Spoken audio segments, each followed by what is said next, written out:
Hi guys, parajumble is one of the most painful area as far as CAT examination is concern. मुझे बहुत सारे बच्चे कहते हैं कि सर पैराजम्बल बहुत परेशानी देता है कैट में, पता नहीं कैसे करना है, ओपनिंग नहीं मिलती, कभी क्लोजिंग नहीं मिलती, कभी क्लोजिंग ओपनिंग मिल जाती है तो हमारी पेयरिंग बराबर से नहीं होती।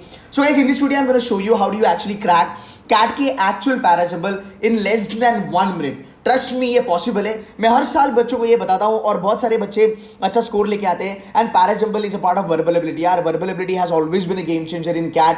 पिछले 10 साल के पेपर उठा के देखो, आपको पता चलेगा कि verbal ability has always been a game changer.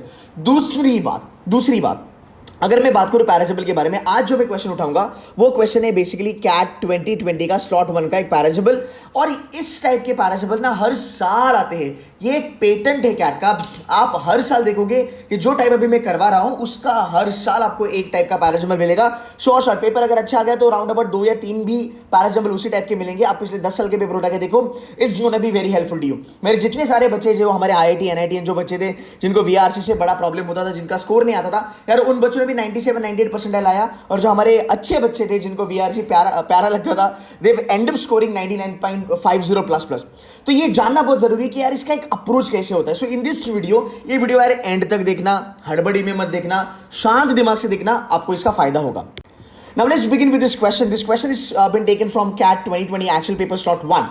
Now, पहली गलती हम क्या करते हैं, हम एक्चुअल में हमारा जो फोकस होता है वो होता है मोस्टली रीडिंग पे। अगर आप अग्री करते हो तो यार एक बारी कमेंट करके बता देना कि हाँ सर सही बोल रहे हो। हम ना पैराजम्बल को बहुत ज़्यादा रीड करते हैं। अब जब हम रीड करते हैं ना, तब पंगा ये होता है कि हमें ना हर एक सेंटेंस अपना ओपनिंग लगने लगता है।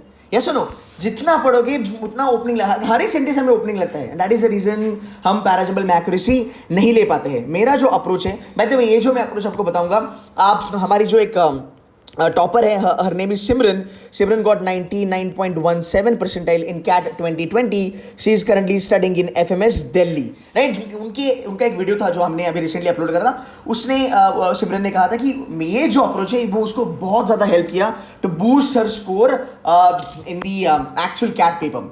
तो द अप्रोच इज, आप पूरा ना पढ़े, नंबर 1। आप पूरा का पूरा ना पढ़े, नंबर 1। नंबर 2, आप ओपनिंग फाइंड आउट करने की कोशिश ना करें, बिकॉज बहुत सारे बच्चे ओपनिंग फाइंड आउट करते हैं। मेरा थोड़ा अलग अप्रोच है, मैं ओपनिंग फाइंड आउट नहीं करता हूं बेसिकली। रादर अगर मैं ओपनिंग फाइंड आउट करने जाऊं तो मैंने कहा हर एक सेंटेंस हमें ओपनिंग लगता है। रादर मैं थोड़ा रिवर्स इंजीनियरिंग करता हूं। मैं ये सोचता हूं कि क्या ओपनिंग आ सकता है। इसका मतलब 4 सेंटेंस अगर मेरे को दिए हैं तो मैं ये सोचूंगा, क्या पहला सेंटेंस ओपनिंग हो सकता है? नहीं। क्या दूसरा हो सकता है? नहीं। क्या चौथा हो सकता है? नहीं। तो जो बचा थर्ड, बाय डिफॉल्ट ओपनिंग बनेगा। यहां पे आपकी जो डिसीजन मेकिंग है वो बड़ी स्ट्रांग होती है।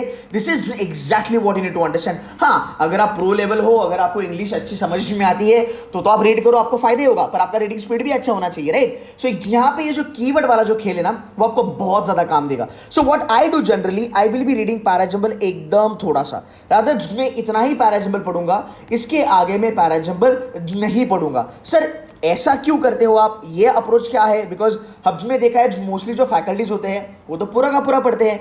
नहीं, यहाँ पे मेरा फंडा ये है कि मैं बस पैराजम्बल देख रहा हूँ किस चीज के ऊपर आया है और मैं बस कीवर्ड ढूंढने की कोशिश करूंगा यहाँ पे। तो अगर मैं यहाँ पे देखता हूँ दीज कंसर्न, यार दीज कंसर्न क्या होता है? अगर मैं थोड़ा ग्रामर यहाँ पे अप्लाई करूँ, these concern is nothing but a noun, right. Sorry, it's a pronoun, right. These concern is nothing but A pronoun. आप समझ रहे हो? दूसरी बात, अगर ग्रामर नहीं समझना है, एक नॉर्मल इंग्लिश लैंग्वेज में कहा जाता है दीज का मतलब क्या? ये प्लूरल है, ये अनेक वचनी है, बराबर। इसका मतलब दीज किसी ना किसी चीज को तो रेफर करता होगा, राइट। दीज कंसर्न मतलब ये कंसर्न। अब कंसर्न का मतलब है, ये दीज जो यहां पे यूज करा है, इसका मतलब है कहीं ना कहीं तो कंसर्न के बारे में बोला है, कहीं ना कहीं तो कंसर्न के बारे में बोला होगा, इसलिए ये चीज आ गई, राइट। यहां तक समझा? ठीक है, फाइन। अब आगे चलते हैं, ओपनिंग के बारे में थोड़ा सा देखते हैं। तो ये ओपनिंग हो सकता है क्या? सवाल ही नहीं पैदा होता, ये ओपनिंग हो ही नहीं सकता। चलो आगे चलते हैं। Since the 1990s the security environment, ठीक है। चाइना's rise as a regional military power, okay. Tensions and sometimes conflict remain an issue, चलेगा। तो A1 can be the opening, second can be the opening, third can be the opening. You can pause the video now, you can read out, right? But the best possible opening will be since, because हमें पता है since, ये जो sentence formation का जो तरीका है ना, since, ये मोस्टली ओपनिंग होता है। मैं ये नहीं कह रहा हूं कि ओपनिंग ही होगा, 90% ऑफ द टाइम ये ओपनिंग ही होता है। You getting the point? तो since can be the opening. तो अगर मुझे अभी डाउट है कि यार मुझे लगता है सिंस ओपनिंग है, तो मैं थोड़ा सा पढ़ लूंगा। तो अब मैं इस सेंटेंस को पूरा पढ़ूंगा। Since the 1990s the security environment of south east Asia has seen both continuity and profound changes. देखो मैं आपको एक फ्री वीडियो यहाँ पे प्रोवाइड करूंगा जहां पे आप जाके देख सकते हो कि कई बार मैंने बिना ज्यादा पढ़े जस्ट कीवर्ड पे भी मैंने एक्चुअली पैराजम्बल सॉल्व करे हैं। पर अब यहाँ पे क्यों पढ़ रहे हैं, हम यहाँ पे रीडिंग इसलिए कर रहे हैं बिकॉज हमारे पास यहाँ पे ज्यादा कीवर्ड्स अवेलेबल नहीं है, right. So that's the reason I am reading this completely. तो यहाँ से क्या पता चला, since 1990s the security environment of Southeast Asia had seen both continuity and profound changes। किसके बारे में प्रॉब्लम है, सिक्योरिटी एनवायरनमेंट में क्या देखा है, कंटिन्यूटी एंड प्रोफाउंड चेंजेस, ठीक है फाइन। अब इसके आगे मैं सेंटेंस नंबर 1 पढ़ूंगा। What is sentence number 1? Tension and sometimes conflict remain an issue in and between the 11 states in south east Asia. South east Asia तो हमें ये कीवर्ड मिल गया यहाँ पे, राइट। नाउ यहाँ पे इन्होंने साउथ ईस्ट एशिया के जो भी कंट्रीज है उनके नाम दिए, ब्रुनई हो गया, दारुसलेम हो गया, Cambodia, Indonesia, whatever, Laos and all that, right. Great. Now we understand that there is something common. Perfect. I'm going to read the second one. China's rise as a regional military power and its claims in South China Sea have become an increasingly pressing security concern. हाँ, pressing security concern, यार ये तो इसके साथ जा रहा है ना, दीज कंसर्न। हाँ, pressing security concern and these concern, ठीक है। मतलब यहाँ पे जो बात हो रही है वो इसके बारे में बात हो रही है, ये तो शॉर्ट पता चला, वेरी गुड। और यहाँ पे भी हमने साउथ ईस्ट एशियन स्टेट के बारे में मेंशन करा गया है, राइट। नाउ अगर मैं 3 चीज़ों को देखता हूँ, मैं आपको 2 अप्रोच यहाँ पे बताऊंगा और ये बड़े कूल है, थोड़ा देख लेना। नंबर 1, अगर मैं प्रॉपर ग्रामर लेवल पे चलूँ, थोड़ा मैं टेंसेस के बारे में बात करूँ, गाइस आप अगर ध्यान से सोचोगे तो सेंटेंस नंबर 3 जो है वो है हमारा प्रेजेंट परफेक्ट कंटिन्यूअस टेंस, समझा? Present perfect continuous tense 7th standard में आपने पढ़ा होगा। और हमारा sentence number 1 is a simple present tense. तो जाहिर सी बात है, सिंस 1990 जो चल रहा है ये हमारी ओपनिंग है, तो मैं यहाँ पे 3 को ब्लॉक कर दूंगा। अब 3 के बाद मुझे लगता है कि सेंटेंस 1 आएगा, तो मेरी यहाँ पे पेयरिंग बन गई, मुझे यहाँ पे 2 जोड़ी बन गई, विच इज 3 and 1, राइट। तो मुझे 3 and 1 का जोड़ी यहाँ पे मिल गया। अब मुझे देखना है कि भाई सेकेंड और थर्ड कहाँ पे आएगा, बिकॉज ये जानना भी मेरे लिए उतना ही ज़रूरी है।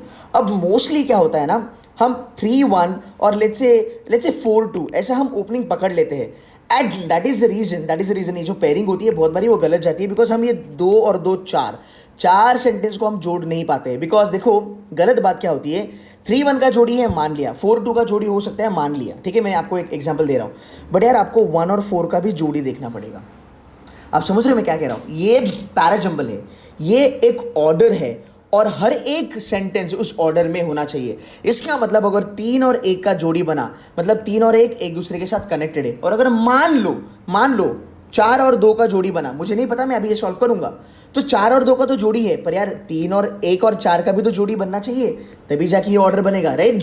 आई होप आप अग्री कर रहे हो, आई होप आपको थॉट प्रोसेस समझ में आ रही है। ये ना थोड़ी छोटी चीज़ें होती है जो हमारा पैराजम्बल एक्चुअल में गलत कर देती है, राइट। तो इसके ऊपर ध्यान देना बहुत जरूरी है। सो ठीक है, हमें यहाँ पे एक जोड़ी मिल गई which is nothing but 3 and 1, so I am gonna park it.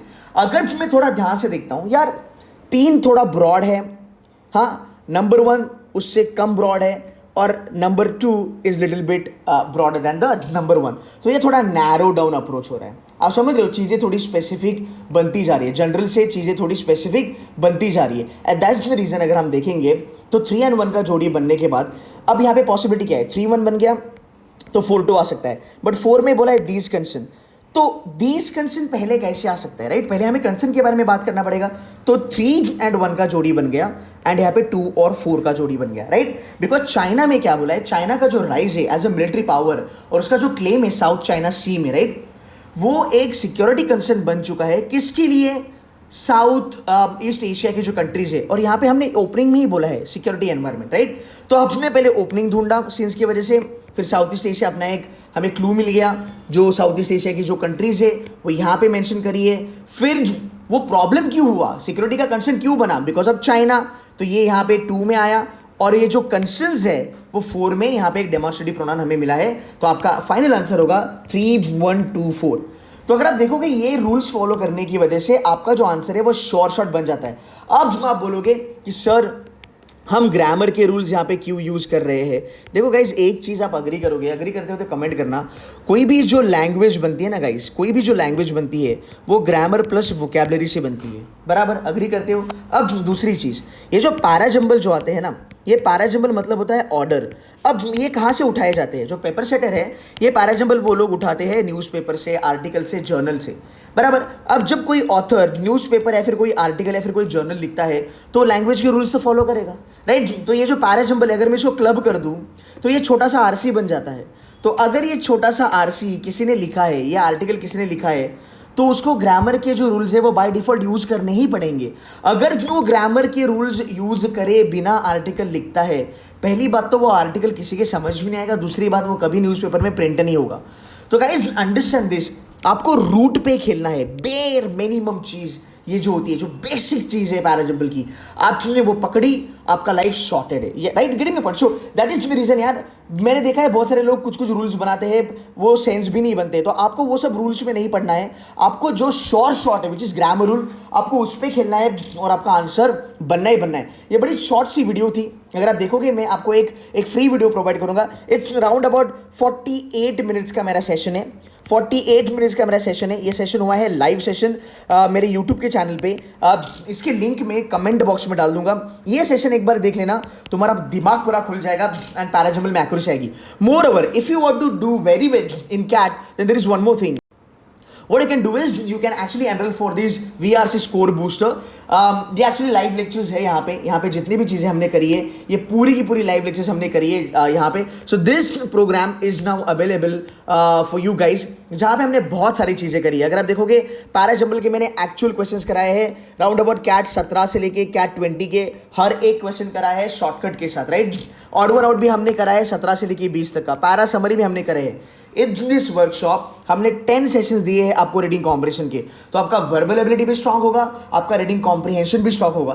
But एक चीज I want your commitment, right, I want your commitment. I want, अगर आप इस कोर्स को एनरोल करते हो, बाय द वे इसमें 2 लाइव सेशंस आने वाले हैं जो अगले वीक होने वाले हैं, इसका आपको एक नोटिफिकेशन आ जाएगा। ये 2 लाइव सेशन में बच्चों के साथ करने वाला हूँ, जहाँ पे हम Q&A करेंगे और हम एक प्रॉपर VRC का, कैट के DD का स्ट्रैटेजी के बारे में भी हम यहाँ पे बात करने वाले हैं। So guys, if you are buying this program, I want you to stay committed. इसमें आप 1 डे में ये पूरा का पूरा वीडियो रिकॉर्डेड जो है वो देख सकते हो। बट गाइज यहाँ पे ना आपको थोड़ा शांत दिमाग रख के प्रॉपरली वीडियोस को गो थ्रू करना पड़ेगा, थोड़ा नोट्स बनाना पड़ेगा।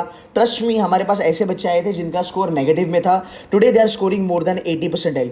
Those who are earlier scoring around about 60-70 percentile in CAT VRC, post this workshop they started jumping more than 95 percentile, right. और ये हमारे रिजल्ट से हर साल आते हैं। मैंने इसलिए ये वीडियो बनाया बिकॉज मुझे बहुत सारे बच्चों ने रिक्वेस्ट करी, बहुत सारे बच्चों ने कहा कि we missed on the workshop, we want to join in. So guys, this workshop is actually available to you all, you guys can join this, you guys can enroll for this.